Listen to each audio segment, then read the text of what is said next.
Kumatok ang isang ahente ng vacuum cleaner sa bahay.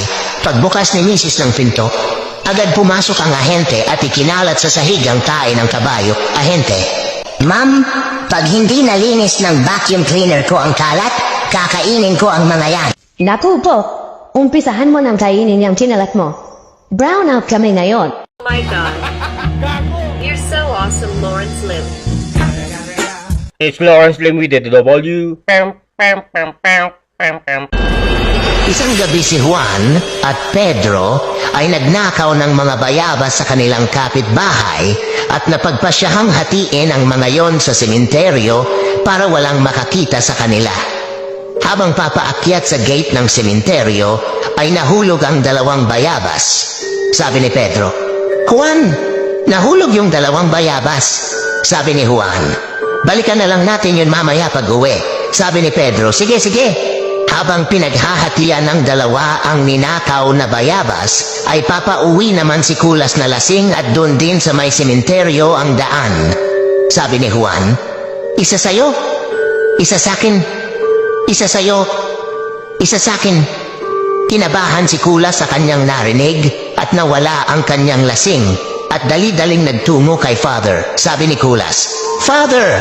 Father! Narinig ko po si Lucifer at ang kanyang kampon na pinaghahatian ng mga patay sa sementeryo.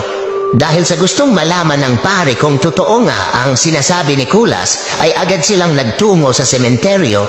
Sabi ni Juan, isa sa'yo, isa sa'kin, isa sa'yo, isa sa'kin. Kinilabutan at nagtaasan ang balahibo ng pari sa kanyang narinig at lumapit pa ng mabuti sa gate upang mas lalong marinig ang pinaghahatian ng dalawa.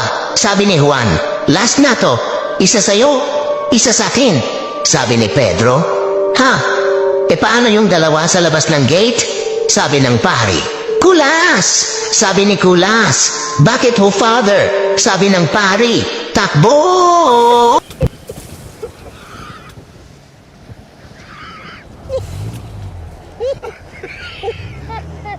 Isang babae ang naligo kasama ang 3 years old nitong anak. Habang sila ay naliligo, ay biglang nagtanong ang bata, Mama, ano po yung dalawang bilog sa dibdib niyo? Di alam ng nanay kung ano isasagot niya sa curious niyang anak. Kaya sinabihan niya na lang ito na itanong na lang sa papa niya pag uwi. Kinagabihan, habang naghahapunan, ay biglang may naalala ang bata at agad na nagtanong, Papa, ano po tawag doon sa dalawang bilog sa dibdib ni Mama? Dalawang bilog? Dalawang lobo yun anak, patawang sagot ng kanyang ama. Pag namatay na mama mo, iboblow natin yung lobo na yon, tas lilipad na siya papuntang heaven. Ngumiti lang yung bata at nagpatuloy sa pagkain. Kinabukasan, pagka-uwi ng ama, ay agad siyang sinalubong ng anak niyang umiiyak. Papa, patay na po si Mama. Nagulat ang kanyang ama at agad na nagtanong, Ha? Bakit? Anong nangyari? Sumagot naman ang bata ng, nakita ko po kanina si Uncle John. Binoblow po ang lobo ni Mama. Tapos po si Mama po pumuputi na po ang mata niya. Tapos po tumataas na po mga paa niya. Tapos po sumisigaw po siya ng malakas. Oh Diyos ko, malapit na ako.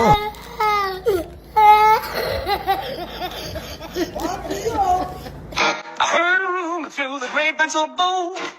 Lawrence Lim got a million stories untold. From green jokes, conspiracies, and edits with flair. You gotta follow him, baby, if you dare.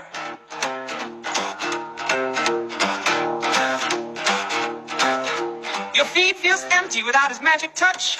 He got the blues and the laughs that you crave so much. With a click and a follow, you'll find some relief. Lawrence Lim's social media, a digital belief. Click, subscribe, don't miss a trick. Now, hey, leave your worries and come on, click today. Lawrence Lim's got the content right in line. Follow him now.